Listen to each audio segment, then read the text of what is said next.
Bueno, beraz, esan bezala, Euskararen bizi-berritze prozesua eredugarria izan da.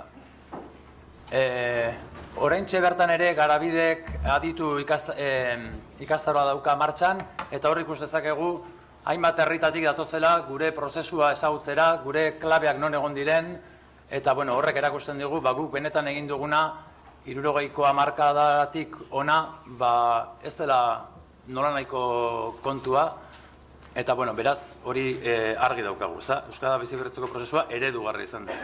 Hobea ere izan zitekeen segurenik, eta Euskara egun dagoen, baina hobeto egon zitekeen, baina gauden tokian gaude, eta aurrera begiratu behar dugu. Nahiko iritzi orokortua da, esan dugun bezala ere, bultzada berri bat eman behar diogula, ezta? Eta gu ere, euskaltegiok horretan, gure lekua ondo bilatu behar dugula, eta alik eta eraginkorrenak izateko, ondo hausnartu behar dugula zer daukagun, eta nora guazen, ezta? Galdera horri erantzuteko, gurekin ze intzu diren gaur egungo Euskara bizi-berritzeko prozesuaren klabeak non dauden, eta bide horretan euskaltegien ekarpena zen izan barko lukeen erantzuteko, Miren Dobaran eta Paul Bilbao ditugu gurekin. Miren Dobaran, Euskal Filologian lizentziatua, Deustuko Unibertsitatean, eta itzulpengintza masterra eta beste master batzuk eginda, Euskara irakasle lana burutu zuen, eta Euskara sustapenerako zuzendari izan da Bizkaiko Foru Aldundian 2008tik 13. Egun Lauroko ikastolako irakasle eszedentzian, ze 2017tik aurrera hizkuntz politikako sailordea dugu. Eta Paul Bilbao, berau ere Euskal Filologian lizentziatua, Deustun ere, urrenez urren gaude hemen kurtsoz kurtso, gotzon garatek ikusiko bagintu orain.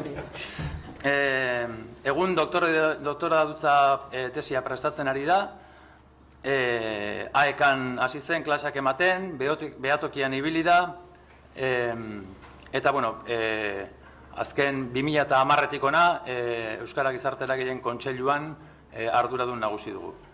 Eta hortatik, hainbat proiektutan parte hartzeko aukera izan du, eta besteak beste, pasan 2016an aurkeztutako protokoloan, eta berriki helduen euskalduntzearen doakotasunerako proposamenean, eta bar. Eta, aipatzeko ere, gaur egun, ELEN, European Language Equality Network sarearen lehendakari ordea ere badugula. Eta besterik gabe, euri guztiko diet hitza. Egun on guztioi, eskerrik asko, benetan, gaur hona gonbidatzearren, eta lehenengo eta behin, zorionak. Zorionak, egunean egiten dozuen lanagaitik euskaltegietan, ni neu Getxoko udal euskaltegian hasi nintzen, eta baki zer dan, egako klase baten, klaseak emotea, eta, Arkaitzek esan duen bizi-berritze prozesu eredugarrian, zuek ezinbestekoak zarete, eta orain ikusiko ditugun datuetan, ikusiko da zein izan dan egin dozuen lan ikaragarria.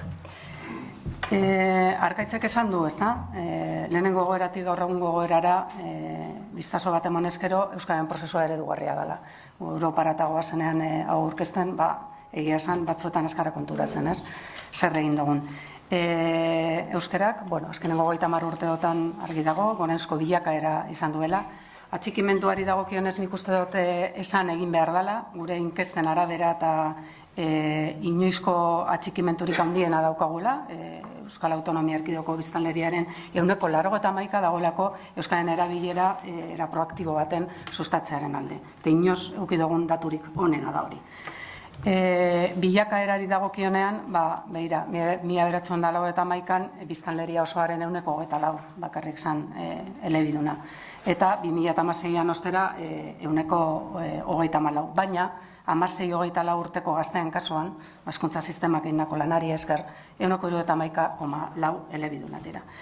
Eta hori da, hizkuntza bizi-berritzeko prozesuan egindan jauzi kualitatiborik handiena. Ezagutzak, beraz, igoera handia, bereziki gaztean artean, gure familiek autosendoa egin dutelako, ereduaren alde eta seme-alabak euskalduntzearen alde. Hezkuntza sisteman hartutako erabaki horiek eta egindako lanaren ondorioa da, baina baita helduen euskalduntze alfabetatzean egindako lanari esker. Aurten ere uste dute azkenengo datuek esaten dutela mantendu egiten ditugula ikasleak edo 0,8 gorantza egiten dugula, eta datu importantea da, Bizkaian ere, bagoazela aurrera, eta atzo gainera aurkeztu genituen aurrekontuekin, 2019an 2.475 euro egongo dira, ikasleen diru laguntzetarako, beraz beste aurrera pausu bat doakotasuna lortzeko bidean, 137 igo ditugu, iazkoarekin konparatuz, eta 2020an edozein herritarrek doakoa izango du. Bebirarteko ikaskuntza prozesua doakoa izango da, Euskal Autonomia Erkidegoan mailak gaindituz gero. Beraz, 600.000 euro falta dira eta konpromisoa da jartzearena, beraz 2020an ez dago etxakirik euskaltegietara joan eta doainik euskara ikasteko. Erabilerari dagokionean, azkenengo inkesta soziolinguistikoaren arabera euskaren erabileak goranzko bidean doa, inkestaren arabera, badakizu inkesta zelan egiten da, bai esparru formalean zein informalean. Egia da, esparru informalean arazo gehiago ditugula, eremu intimoan zailagoa dalako, baina osasun zentroetan, udaletan, esparru formalean gorantzako bidea egiten ari da etengabe. Eta kale neurketaren arabera, ostera, joera beranzkoa da. Eremu intimoagoetan, parkera joaten denean, eta entzuten, hor problemak ditugu, eta egia da horretan arazoak ditugula. Euskal Herriko datuak ekartza pentsatu nuen, baina azkenean Euskal Autonomia Erkidegokoak ekarri ditut, hemengo era desberdina dalako hizkuntza politikak eta lege babesa ere desberdina izan dalako, eta bestela, ez dalako hain argi ikusten, baina hau da gure bilakaera, ez da Euskaldunen bilakaera. 1989an 419.000 elebidun ginen bakarrik eta 2016an 611.000. Hala ere, ikusten duzue zer ikaragarrizko lana falta da oraindik. Gure gizartearen herena bakarrik da elebiduna. Naiz eta gazteen adin horretan ikusi dugun proportzioa ikaragarria dela eta 90%tik gora elebidunak direla. Baina gizartearen herena bakarrik da oraindik, naiz eta ikaragarrizko lana egin dan. Eta adinaren arabera, hemen bai komeni da ikustea, zelan 91an Euskaldun kopururik handiena, 175-tik gorakoek osatzen zuten, ez da? Eta 54 urtekoak 124 ziren, 35-49 artekoak honek gitxien 120, eta 16-24 bitartekoak 25. Baina 2016an buelta ematen zaio, eta begira, kopururik txikiena elebidunen artean 75 urtetik gorakoak ditugu.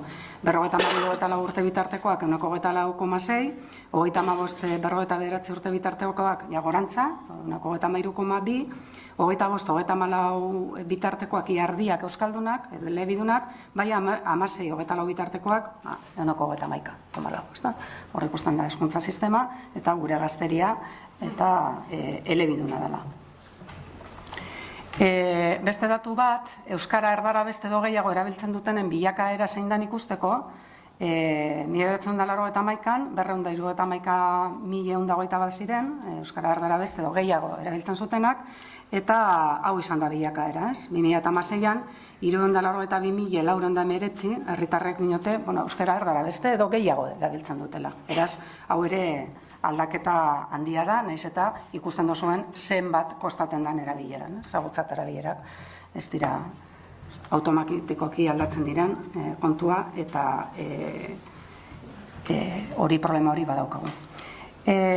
Urte batzu barru, urte batzu gutxi falta da D-ereduaren zabalkundea zein dan ikusita, gazte guztiak elebidun izateko, ez da? Baina, gertatzen da, ezagutza horrek ez duela automatikoki erabilera hori ekarriko.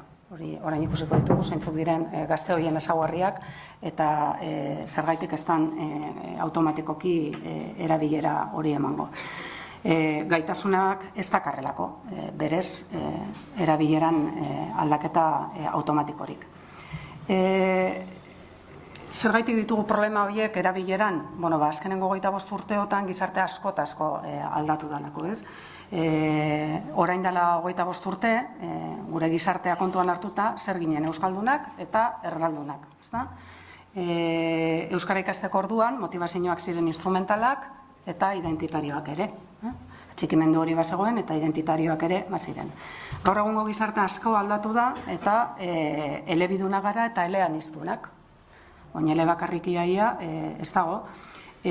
Motivazio instrumentala nagusi da, eta zuen euskaltegietan argi dago, ez da? Batzuk presaz eta biltzen direla, eta ez dutela beste gauzarik egin nahi, eta benga, eta hizkuntza eskakizuna egiaztatzea dela euren helburu nagusia, lanari begira daudelako, opeak, eta horrelakoei begira daudelako. Egia da, motivazio instrumentala ere badagoela, eta bestalde batetik umeek eta era natural baten ikasten dute euskara, 3 urtetik aurrera edo gaur egun iaia 0 urtetik aurrera sortzaindegiak bete-beteta daukaguz eta aurrera pausuak ematen dira. Eta ama hizkuntzaren orainek ez dakit esan dezakegun, ze gure umeak hilebeteekin ja hortzaindegietan daude, ez da? Gitxienez ume horiek era natural baten ikasten dute hezkuntza sisteman. Eta beste ezaugarri berezi bat gaur egungo gizartearena da biztanleriaren lurralde mugimenduak ohikoagoak direla eta horrek dakar herri txiki asko erdalduntzea.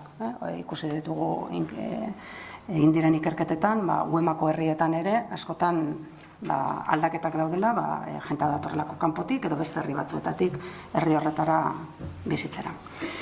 Esparru batzuk aipatzearren, oso garrantzitsuak izan direnak biziberritze prozesu honetan, lehen esan dugunak, hezkuntza sistema, 16-24 adintarte horretan egindalako itzelezko aldaketa hori. Honek ez du esan nahi, familia honek guztiek erabaki dutela ume hauek euskaraz bizitzea. Zor ere askotan erratu egiten gara. Familia hauek era masibo baten aukeratu dute beraien seme-alabek euskara ikastea eta euskara jakitea. Eta hori bai argi ikusi nahi dut, nik ikastolan lan egin dut, hainbat ikastoletan, eta hori ikusten da. Autu hori izan da euskara jakin dezaten txiki-txikitatik. Euskaraz bizitzarena beste kontu bada, eta hori irabazi egin behar da, oraindik. Eta, egia da, hezkuntza sistematik 300.000 hiztun baino gehiago irabazi direla. Administrazioan ere jauzi ikaragarria egin da, nik datu bat emotearren Eusko Jaurlaritzan gure langileen 171 elebiduna da, momentu honetan, eta batez besteko adina da 57 urteko. Horrek esan nahi du, badatorrela, ordezkapen handi bat, eta nolabait ziurtatuta dagoela gazteak datozela eta elebidunak izango direla. Hala ere, gaur egungo egoera da, 171 badaukala hizkuntza euskara gaitasunen bat. Eta beste esparru importante bat da ingurune digitalarena, ez da? Ingurune digitalarena, hemen egondan kriston aldaketak eragin ikaragarria dauka hizkuntzetan, orain azkenengo prentza artikuluetan eta elkarrizketetan ikusiko zen duen adituek esaten duten, ez da? Ingurune digitala galtzen duen edo ingurune digitaletik desagertzen den hizkuntza ez dauka bizirauteko aukera handirik. Eta honetan ere argita ibili beharra daukagu. Hori egoera zein den ikusita, horre iritzi batzuk zuzendu behar direla uste dugu, eta lehen aipatu direnak dira, ez da? Gaitasunak ez dakar erabilera automatikorik. Hori, hezkuntza sistemarekin pentsatzen genduen erabilerarena ere irabazita egongo zala, eta errealitatea da gure umeak eta gure gazteak egoten direla gazteleraz klasean ere, momentu honetan. Segun irakaslea zelakoa dan, klasean ere badabizela erdera utzean. Orduan, erabilerarako hizkuntza gaitasun erlatibo nahikoa izan behar da, hizkuntza erabilera aukerak izan behar dira, hizkuntza erabilera ohiturak, horrexegatik euskaraldiaren ariketa sozial barri hau, hizkuntza ohiturak automatikoki eta magia bidez ez direlako aldatzen, batez ere ingurune erdaldunetan bizi direnak asko zailago daukie, gimnasia bat egin behar da eta eremu abegikor bat eta eroso bat behar da ariketa hori egiteko eta borondate individuala ere hori egiteko, erreferentzia soziokulturalak behar dira eta hizkuntzari ematen zaion balio sozial eta ekonomikoa, eta alduntzaren ideia ere, hor dago, ez da, horretan aldatzeko. Gizarte aldaketa baten aurrean gaudela badakigu, danok, eta hemetik aurrera ezberdin ikusi behar dugula euskararen biziberritza prozesuan egin behar ditugun ekintzak eta neurriak. Lehengo formulek ez dutelako balio. Oraingo gure ikasle eta gure gazteen ezaugarriak zeintzuk diren kontuan hartuta. Askotan esaten dugu, Paul, ez da, birpentsatzeko garaian gaudela, inflexio puntu batean gaudela, eta erabileran eragingo duten tresnak eta laguntza bideak elkarrekin eta elkarlanean jarri beharko ditugula martxan, ez da. Administrazioan bertan, kriston aldaketa dator, dekretu aldaketak, benetan erabileran eragiteko erabilera plan nik uste dut eraginkorrak, eta hor hurrengo urteotan aldaketak ikusiko ditugu, jentea jarriko dugulako euskeraz lan egiten, orain artekoa izan da zerbitzu hizkuntzan ahalik eta pausurik handienak eman, baina gure hurrengo erabilera, orain indarrean daukagun erabilera planean, helburu nagusia da ehuneko unean zerbitzu euskeraz ematea, hori bai ala bai, eta erabileran ja, jentea lanean jartzea. Batez ere ikusita ordezkapen horretan, ez?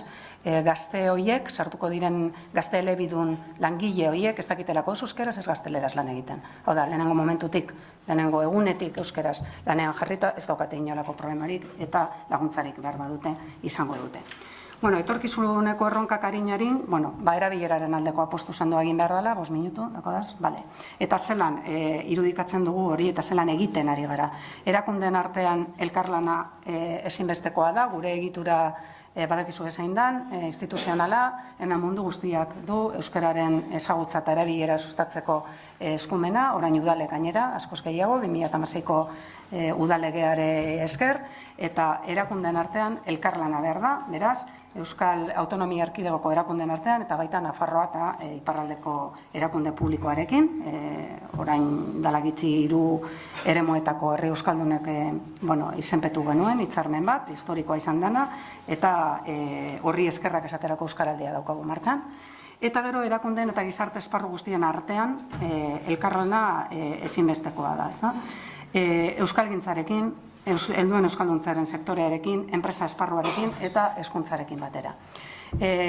Euskaraldia ezinezkoa da esaterako euskaraldiaren antzeko programa bat gobernuak bakarrik martxan jartzea, ezinezkoa da. Diru guztia jarrita ere ezinezkoa da. Eta uste dut gizarte eragileek ere bakarrik ezingo luketela halako programa bat Euskal Herri osoan eta era honetan martxan jarri, ez da. Hor probatzen da indarmetak eta horrek ze eragin daukan gizartean. Nik herrietan Bizkaian behintzat ikusi ditudan argazkiak elkarlan hori barik ezinezkoak dira. Eta, bide horretatik jarraitu behar dugula, ez? Eta zergaitik behar da elkarlan hori. Lehen aipatu dut, euskaldunen ezaugarriak ez direla, lehen adinako homogeneoak, askotarikoa garela, hiriguneetan eta herri handietan bizi direla, gure gazte elebidun gehienak, euskeraz erabat ondo moldatzen ez diren gazteak dira, egia da eskolak asko egin duela, eskolari gehiegi eskatzen zaiola, eskolak euskaldundu egiten dituela, baina miraririk ezin du eskolak egin. Hau da, Barakaldo baten bizidan gazte batek ez badauka familian, auzoan, herrian, era informalean euskera erabiltzeko modurik, gero erabileran badauzka problema batzuk, ez? Beraz, kontuan hartuta gure gazteen hezkuntza sisteman daukagun gazteen erdiak baino gehiago familia erdaldunetakoak direla eta herri eta hiri handietan bizi direla, eremu soziolinguistiko erdaldunetan, arazoak ditugu. Eta horri erantzuteko beste ekintza eta beste neurri batzuk behar dira, ez da? Eta euskal hiztun osoak ostera non bizi dira beremu txikiagoetan, UEMaren antzeko herrietan eta horrelakoetan. Orduan, hoiek ere behar dute, zerla jasino puntu batera bere heldu gara eta horre ere lanean ari gara. Eta amaitzeko, hizkuntza ohiturei dagokienez, euskara ezagutu eta erabiltzeko ohitura gutxiago duten hiztun horrek edo kopuru hori oso handia dela eta egia da, modu kontziente batean, autu horren alde egin behar duela hiztun berri horrek. Hau da, gobernu batek dekretu bidez ez du jarriko parke baten euskaraz hitz egiten. Orduan, gobernuak eta eragileek egin behar duguna da, zehozelan, ez dakit, leku erosoak eta lagundu, ez da? Baina egora kontziente bat egin behar da aldaketa hori, eta aldaketa horrek kostu bat dauka, eta horretan lagundu behar dugu erakundeek eta gizarte eragileek. Eta amaitzeko, helduen euskalduntza alfabetatzearen garrantzia, lehen aipatu duan doakotasunaren aldeko apostua Jaurlaritzak erakunde foru aldundi eta udalekin batera egin du, bebir arteko doakotasuna lehen esan dudan moduan 2008an lortuta dago, hau da, herritar guztiek asistentziarekin eta mailak gaindituzkero egin dezakete bide hori, eta baitak beste kolektibo batzuek ere, bai lanbiden daudenak, berekin daukagun hitzarmen baten bitartez, eta hainbat taldek, udalek egiten dituzten bekei esker, beraz, hor ez da egongo inolako aitzakirik, heldu horiek euskaltegietara bideratzeko, eta hezkuntzan ere helburu berri batzuk ere baditugu, ezta? Orain arte erabili ditugun metodologiek gaur egun ez dute balio gure gazteekin, hau da, gaur egun klase magistralak ematen dituen irakasleak ez dauka inolako arrakastarik, eta euskararen gaitasuna eta euskararen kalitatean ez dauka eraginkortasunik, eta orduan hor apostu handi bat egin beharko da metodologietan, eta egia da egiten ari direla, eskola publiko eta izenpeko eskola eta ikastola askotan.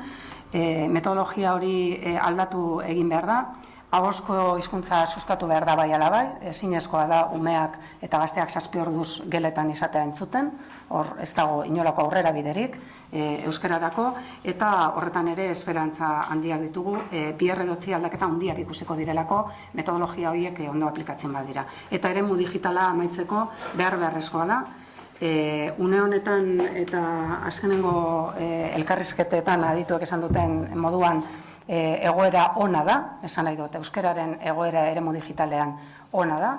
Wikipedian Galder Gonzálezek atzo esan zigun 31. postuan gaudela, egunean astelehenetik ostiralera 1.000 sarrera ditugu, eta mailaitu nahi dut ingurune digitalean atzo ere egin dugun iragarpena, zuei transmititzen, hedabideekin egin dugun itunari esker, ingurune digitalean ere, askotan, hedabideekin egiten ditugunean itunak jenteak irudikatzen du papela dela, berria dela,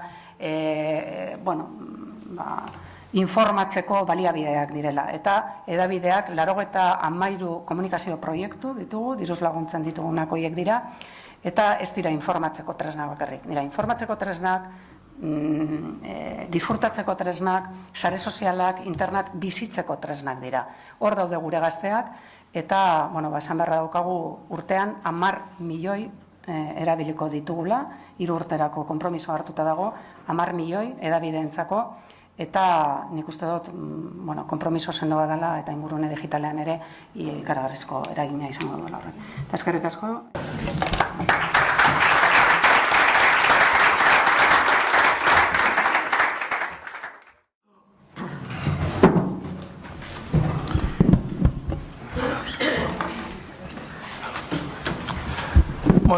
Lehenik eta behin egun on guztioi eta eskerrik asko du euri gonbidapen hau luzatzeagatik, eta bai, egia da justu, hemen urrenkeran, hori gotzon garatek ikusiko bagintu, postuko litzateke, edukiak, eta espiritu zizkigulako, baina euskararekiko atxikimendua ere, uste dut ederki eta espiritu zigulako ikasle garaian. Egia da, plaza hau ikusita, egia da, errespetu handia sortzen dit plaza honek. Azken finean, hemen zaudete, egunerokotasunean, Euskal Herria euskalduntzen, eta helduak euskalduntzen, eta gainera, arkaitza etorri zitzaidanean, proposamena egiten dut, gauz den, ostras, glotodidaktika jardunaldi batzuk, eta egia da, Kontseiluaren ikuspegitik justo golotu didaktika bera ez dela sartzen gure lan esparruetan, ez? Gure lan esparrua gehiago, euskararen normalizazio prozesu hori nolabait bizkortzeko, bai ekinbide sozial eta politikoak jardutean horretan datzala kontuatuta behagia da, pensatu nemo eta egia da berak ere bertsoa botatzeko gaia eman zidala, eta hau da izenburua euskara gurutze bidean eta helduen euskalduntza alfabetatzea non kokatu behar da. Eta nizaiatu bintzen, gai honekin bertsoa osatzen. Eta egia da bertsoa osatzeko, nik,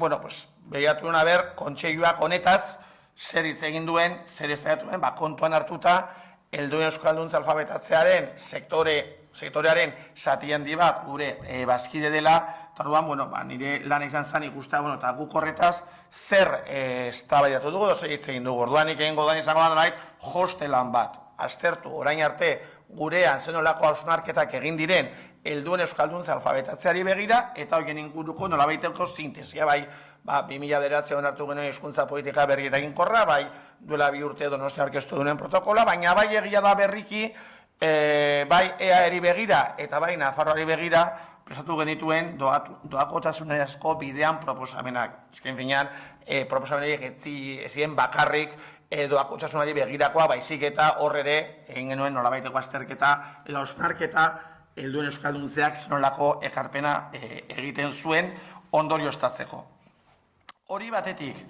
Eta gero bestetik, zan bezala, honek Arkaitzek eman zian izenburu euskara gurutze bidean, eta ni gurutze bide hitzarekin badakat arazo bat. Gurutze bidea, ari gara, azken urteotan gurutze bide hitzen zuten, baina gidatzen dugunok, badakigu gurutze bidean ezker ezkuin aurrera egingo dugun, erabaki behar dugu, baina ezin gaela luzaroan egon, bestela kriston karabana egiten dugu.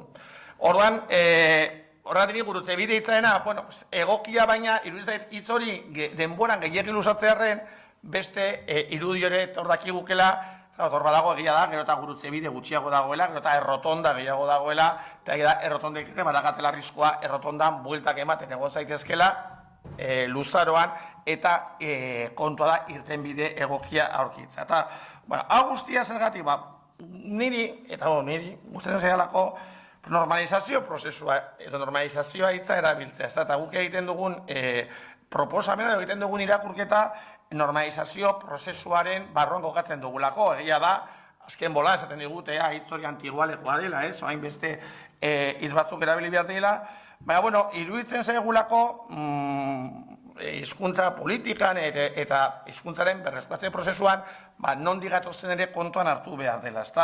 Guk kontseiluan normalizazioari buruz eta gure proposamen hori guztiak hor kokatzen dira, guk esan dugu azkenean normalizazioa zer da, egun euskarak bizi izan duen egoera diglosiko hori gainditzea eta euskal herritar guztiontzat bere eguneroko eta mota guztietako jardunean ohiko eta lehentasunezko hizkuntza euskara izatea gau. Horiak kontseiluak egiten duen irakurta, horiak gudakagon helburua eta hain zuen ere horrezegatik gure proposamenak horri begirakoa dira. Herritar elaniztunez osadutako euskal herri bat, baina non euskara normaltasunez eta lehentasunez erabiliko den. Eta horri begira, helburu horri begira, non kokatzen dugu helduen euskalduntza alfabetatzeaz. Egia da erakutsiko ditugunean eskemak ustutamen dauden ontzat, nahiko ezagunak egingo diela, hizkuntza baten normalizazio prozesuari lotzen bagatzezkio, badira, elikatu behar ditugu hiru zutabe.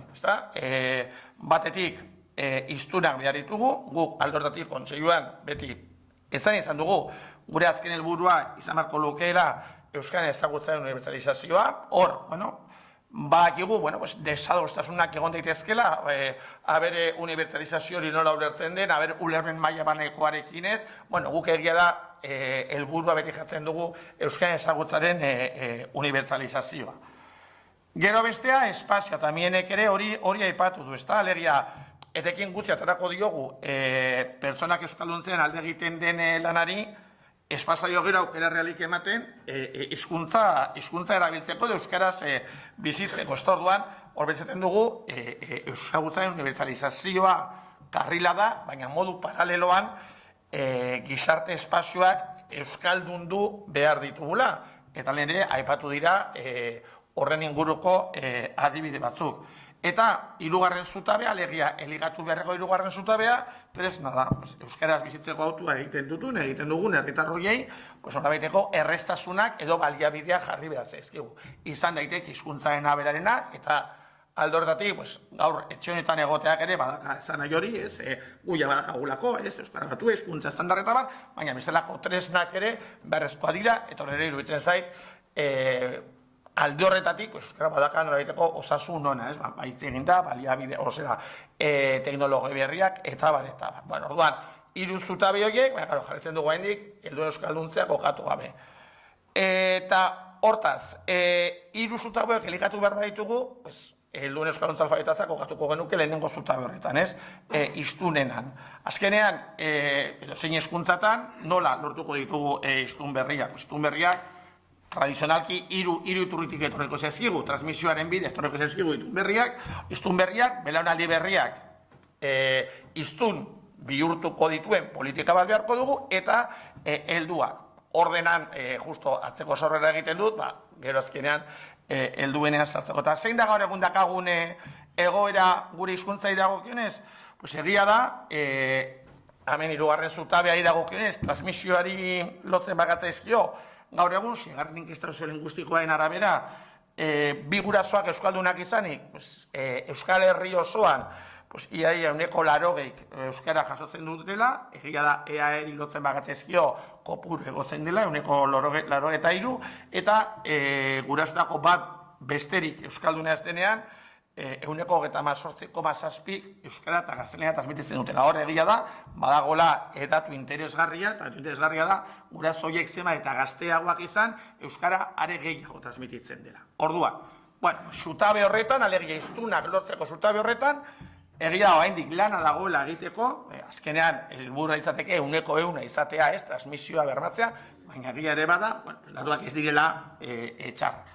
Bigarren zutabea, izango genuke belaunaldi berriena, eta, mienek ere aipatu ditu datu batzuk, hor grafika batzuk egiten dira, egia da, gaur egun, hezkuntzan badagoen nolabaiteko hausnarketa bat, alegia, beti jarri dugun helburu hori belaunaldi berriak euskaldunak, elebidunak, edo eledunak izan daitezen, baina euskararen gaitasun egokia izan ditzaten, zen neurri hartu berria, eta egia hor ere, berpentzatze ariketa batean, ari da hizkuntza komunitatea, azkenean, gure kasuan, hizkuntza gutxitu baten irakaskuntza sari garelako, eta hor ikusi da, eman du, baina, oraindik hobetu behar da, gehien bat gaitasunei dagokien, azken finean gero, ikasle horiek, hiztun aktibo bihurtuko badira, benetan, ez da gauza bera, atzerreko hizkuntza bat ikastea, ez dakize funtzio betetzeko, edo hizkuntza hori zure bizitzako funtzio sozialegia, hizkuntza hori zure lehen hizkuntza edo bihurtzeko.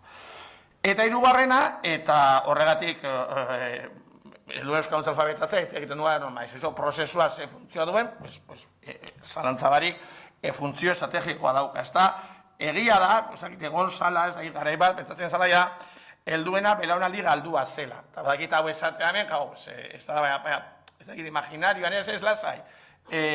Txikiak euskaldun duta eta jen integrazio sozialari esker euskaldun dugu Euskal Herria. Eta, horrek ez dio kentzen hezkuntzan egin den inbertsioari egin behar zala, baina ikusi da hor bakarrik eraginez ez dela lortu, ez da? Hor beste behin agerian geratzen da helduen euskalduntzeak duen garrantzia.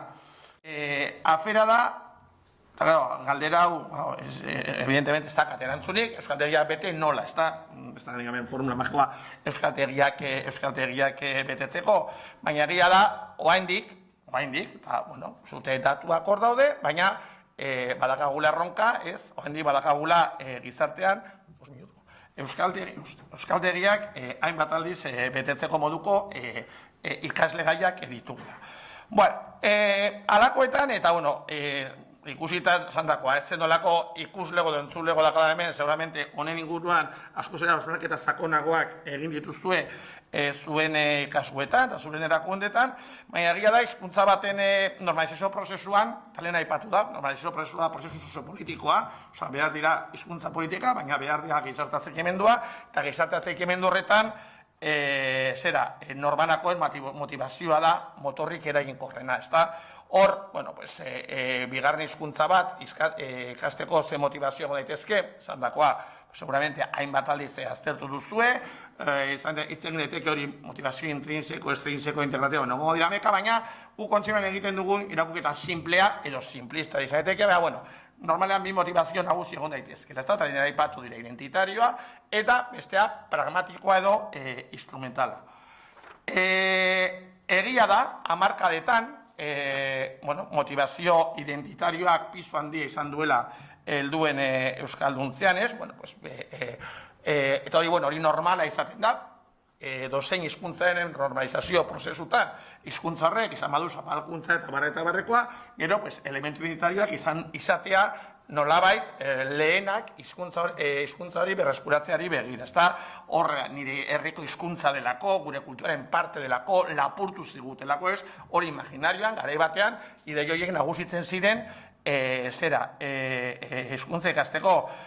Eta ni biziki ez harritu, baina interesgarritu zitzaidan, han Ortegak eta Estiamorrotuk eta egin zuten lanean, hor, egia da, gai hori euskaristun berriak, esperientziak eta jarrerak, hor, euskara ikasteko izandako motivazioaz galdetu zutenean, egia da oraindik motivazio identitarioa bazegatela garrantzia, alegia Euskal Herriko hizkuntza delako, euskal munduaren parte izateko, eta egia da, ni hasieran hau prestatzen ari nintzela, ni hasierako tezia da, nolabait, motivazio identitariotik, kalabero hortatik etorriko dena, etorri da, orain dago etortzeko, baina egia da burua gehiago jarri beharko dugu motivazio pragmatiko eta instrumentaletan. Baina egia da, oraindik ikusten da, ikasguetara etortzen den jende asko oraindik lotzen zaiola, baina iruditzen zait, egia ere bada hori momentu batean, ez agortu euneko eunean, baina bain nolabaiteko indarra galduz joango dela, ez da? Ez dela ongo benetan euskara maite duen jende hori, eta erabat logikoa da, baina ikusi beharko da orduan, nola egiten dugun, euskara behar bezala ikusteko. Azkenean, motivazio pragmatikoez edo motivazio instrumentalez ari ganean, motivazio horiek induzituak dira.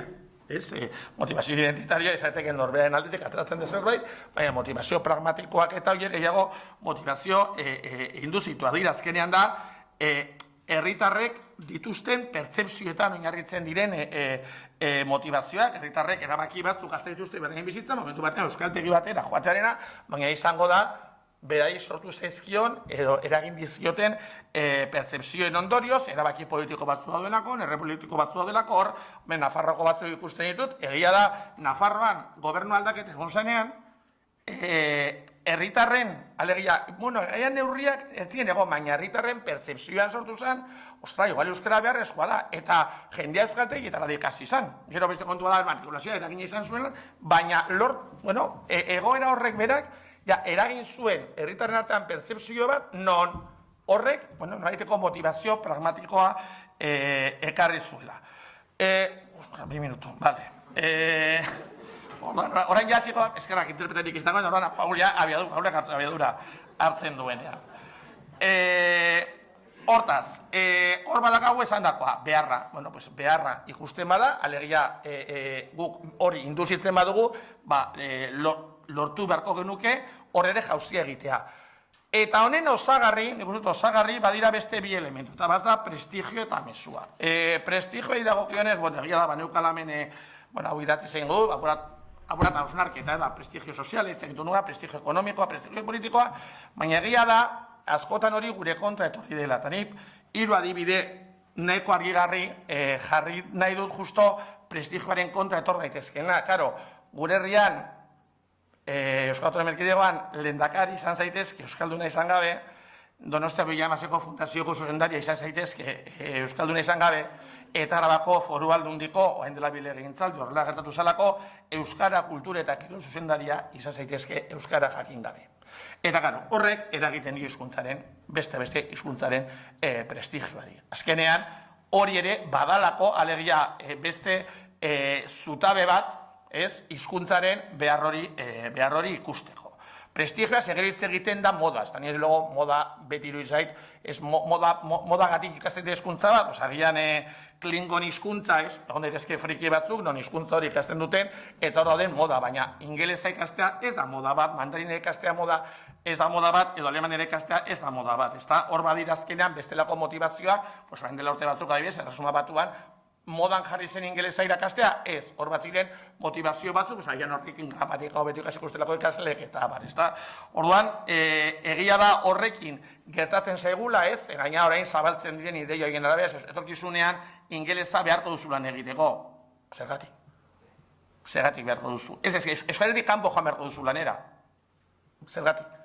Ez, kontuan nola egiten dugun, hori euskara ekartzeko, ez nola egiten dugun, euskara bai prestigio ekonomiko, sozial eta politikoko hizkuntza bihurtzeko. Eta bigarrena, mezuarena hori ere, iruditzen, garrantzitsuelako azkenean, argi dago komunikazio kanpaina on batekin izitugula euskaltegiak beteko, hori ere argi dago, baina bai, beharrezkoa da komunikazio estrategia serio bat egite. Azkenean, eragin behar dugu, ez, euskaltegira etorri behar duten, hoiengan guztiegan, nola eragiten dugun, euskarak berekin pentsamendua, ze posizionamendu duen, nola eragiten dugun.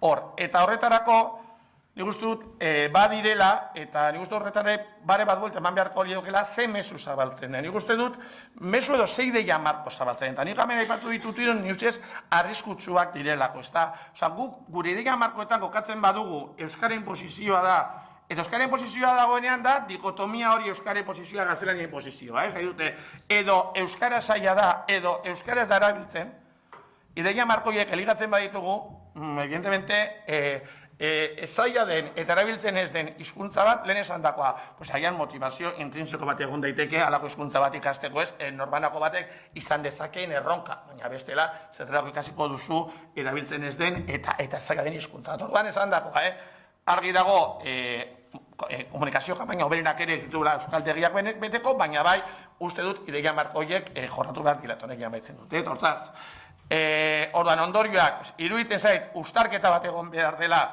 bai beharra, bai prestigioa, bai mezuarekin, baina lehen nienek aipatu du, eta hori berresten dut, hizkuntza normalizazio prozesua, prozesu soziopolitikoa da, alegia horrek bakarrik ez du lortuko, gero zer behar da? Behar du babes soziala. Eta hor bai iruditzen zait, euskaraldia oso lagungarria izan daitekelako, euskaraldiak berak, bai orain prestakuntza prozesuan, baina bai, amaik egun horietan sortuko duen giroaren gatik.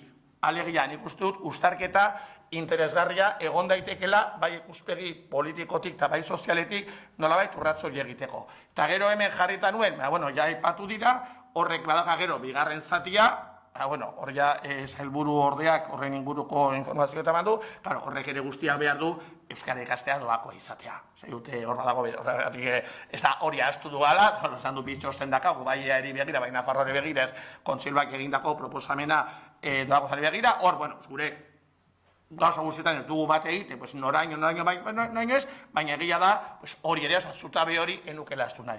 Eta, listo. Bueno,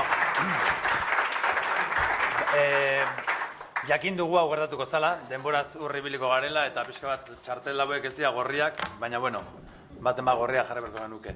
Egia ere bada, plaza honek beldurra ematen duela, hori ere hausnartu beharko dugu, ze bate baino gehiago esan dugu, euskaltegiko jendearen aurrean, baina hori hausnarketarako beste gauza bat. Galderatxoak egiteko tarte bat gorde nahi genuen, eta beraz galdera bat egiteko aukera izango dugu, nahi izan ezkero, besteak ere galderak idatziz eta gerora gure asmoa bada honekin zerbait egitea, ondoren. Orduan, galderak badituzu ere, baten bat egitezakegu orain eta besteak. Euskaltegiak bete behar direla bai, baina igual euskaltegiak beste esparru batzuetara ere joan behar dira. Probat ere hori da, jardun naginduldi hauetako gaietako bat, eta orduan, galdetu nahi nizuen zuen ustez, zelan txertatu alden euskaltegien lana edo beste esparru batzuetan apur bat gaitasun komunikatiboetan eragiteko eta hizkuntza eskubideak ere bermatzen laguntzeko edo. Ez dakit, zelan egin alduten euskaltegiek eta euskalduntze alfabetatzeak euskaltegietatik kanpo apur bat ere horretan laguntzeko. Zareak berak zuke bigarren zutar horretan? Egia gai hori, errespetarratik, plaza borraldortetik beldurgarria da. Zai dute, ez dinot, igual, nik egin duan profesional ikuspegi teoriko politikoago batetik izan dalako, ez da, nik uste dut hori, euskaltegiek, iruditzen zait, eta hor, bazegoen diaposio bat erabiliztu dana, baina apurat anakroniko geratzen zelako, baina nik uste dut euskaltegiek izan duten eta dakaten ezaugarri bat da, nolabait ez direla hizkuntza irakasteko akademiak. Alegia, euskara irakatzi baino, euskarara ekartzen dituztela ikasleak, eta hor, bakoitza bere esperientziatik, edo bizizan duenean, euskalduntzearen ezerean, bai hori nolabait tresnak edo espazioak eskaini zaizkie ikasleei nolabait ikuspegi akademiko hori ikusi. Alegia, euskaldun bihurtzeko, euskaldun eta alda euskaldun atibo, nire aipatutu gero gerta daiteke, eta supatzut hori ere gertatuko dela, daki zen lan deialdi dagoenean, batean, eta zenbat ordutan lortuko dute bebi, eta iruditzen horre euskaltegiek normalizazio prozesuari egin izan dioten, eta gaur egun egiten dioten ekarpenik handiena gaitasun komunikatiboak eskaintzeaz gain, alegia ikasle horiek euskaran janzteaz gain, ez zaipaiak gabetzen zuena arroparen, alegia arropa hori erosoa izan dadila eta arropa hori erabildezaten, ez da? Nik hor kokatzen dut, iruditzait hori dela euskaltegien DNA, zai dute oain arte hori izan dela, gau niga hortik beste espazio batzuetara, bada gai bat, ez horregatzen nahi zutu, ikusita hemen justo horretan zabiltzaten hori da, gaurko egun, bai gaur, bai bihar, aterako dien ondorioak, ez da? Hor jokatuko diela. Bai, galdera zaila da, ez da? Baina nik euskaraldiarekin ez aterako. Egiten ari zareten lana ikaragarria da. Lehengo egunean, Mertxerekin batera unidade didaktiko batzuk aurkeztu genituen, eta Euskal Herriko euskaltegi guztien eskura jarri dira, gainera euskaraldiaren webgunean. Eta pentsatu zer dan euskaraldian, zuek dituzuen milaka eta milaka audiziak batzuk, beste batzuk belarri prestak, ez bakarrik euskaltegian, euren inguruan, familian, auzoan eta lagun artean egin alduten lan hori, ez da, eragilelez, ariketa sozial hori prestatzeko. Horren berri, datorren urtean amaitzen denen euskaraldia nahiko ikerketa eta valorazio ikerketa potente batzuk bat ditugu alde kuantitatibo eta kualitatibotik egingo ditugunak eta ikusiko dugu, ez da? Horren antzeko programetan ere ezinbestekoak zaretela. Gero lehen komentatu dut, nik badaki ze presio daukazuen, ni egon nago, egako talde baten, eta egia da, helburu instrumentalarekin datozen ikasle askotaskok nahi dutena da niri prestatu liburua, azterketa, eta nik hizkuntza gaitasuna, hizkuntza eskakizuna pasatu behar dut, edo gainditu behar dut, eta horrela ikusten dut, ez da. Baina nik uste dut euskaltegiak aldaketaren bat bai behar dutela nagusitu ez da din ideia hori, ez da akademian, hau ez da ingles akademia bat. Euskaltegi bat ez da akademia bat, ez da. Baina, onartzen dut, irakasleek eta eragozpenak dituzuela, eta arazo asko, esaterako, antzerki batera eroteko, edo lehen egiten zan moduan, kalera ateratzeko. Ez dutelako nahi. Eta konstientenaz, badakit. Ez atera, eta horretan asmatu beharra daukagu, ez? Ez da bakarrik ezagutza bermatzeko edo nik uste dut euskararen erabileraren sustapenean atxikimentuari dagokionez eta lan ikaragarria egiten dozuela, baina oraindik ere badagoela margen hori zabaltzeko, eta igual komunikazio kanpainetan ere guri dagokigu asmatzea horretan, ez? Bestera batera aurkeztea eta ez bakarrik, matrikulazioan eta kopuruan eta benga horretan eragitea. Horretan ere birpentsatu beharko genuke. Gu saiatu gara kanpaina batzuetan, baina ez da batera erraza, Esan bezala, galdera gehiago egongo dira, seguro nago, jasoko ditugu eta bideratuko ditugu. Eskerrik asko bioi.